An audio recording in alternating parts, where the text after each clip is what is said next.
ആശാവർക്കർമാരുടെ സമരം UDF പാർലമെന്റിൽ കൊണ്ടുവരുമെന്ന് KC വേണുഗോപാൽ MP. കമ്മ്യൂണിസ്റ്റ് സർക്കാരിന്റെ പ്രയോറിറ്റി ഉന്നതന്മാർക്ക് ശമ്പളം കൂട്ടിക്കൊടുക്കുന്നതാണെന്നും മന്ത്രിമാരുടെ പരാക്രമം സ്ത്രീകളോടല്ല വേണ്ടതെന്നും അദ്ദേഹം പറഞ്ഞു. ആശാവർക്കർമാർ ഔദാര്യമല്ല അവകാശമാണ് ചോദിക്കുന്നതെന്നും അദ്ദേഹം കൂട്ടിച്ചേർത്തു.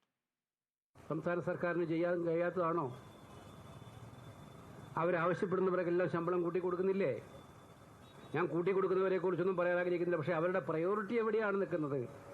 പക്ഷെ നിർഭാഗ്യവശാൽ നമ്മുടെ കമ്മ്യൂണിസ്റ്റ് സർക്കാരിന്റെ പ്രയോറിറ്റി ഉന്നതമായി ശമ്പളം വാങ്ങുന്നവരുടെ ശമ്പളം കൂട്ടിക്കൊടുക്കലാണ്, അല്ല താഴെത്തടിയിൽ കിടക്കുന്നവരെ അല്ല. അതെങ്ങനെ പറ്റും?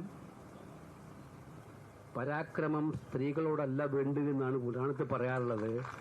മന്ത്രിമാരുടെയും മുഖ്യമന്ത്രിയും ഒക്കെ പരാക്രമം ഈ നാട്ടിലെ പണിയെടുക്കുന്ന ഏറ്റവും സാധാരണ ജനങ്ങളുടെ മുമ്പിൽ പോയി ജോലി ചെയ്ത് ആരോഗ്യമേഖല മെച്ചപ്പെടുത്താൻ ശ്രമിക്കുന്ന ആശാ വർക്കേഴ്സിനോടല്ല വേണ്ടത് എന്ന് മന്ത്രിമാരെ ഓർമ്മിപ്പിക്കാൻ ഈ അവസരം ഞാൻ വിനിയോഗിക്കുകയാണ്. നിങ്ങളുടെ പരാക്രമം നടത്തേണ്ട മേഖലയല്ലിത്.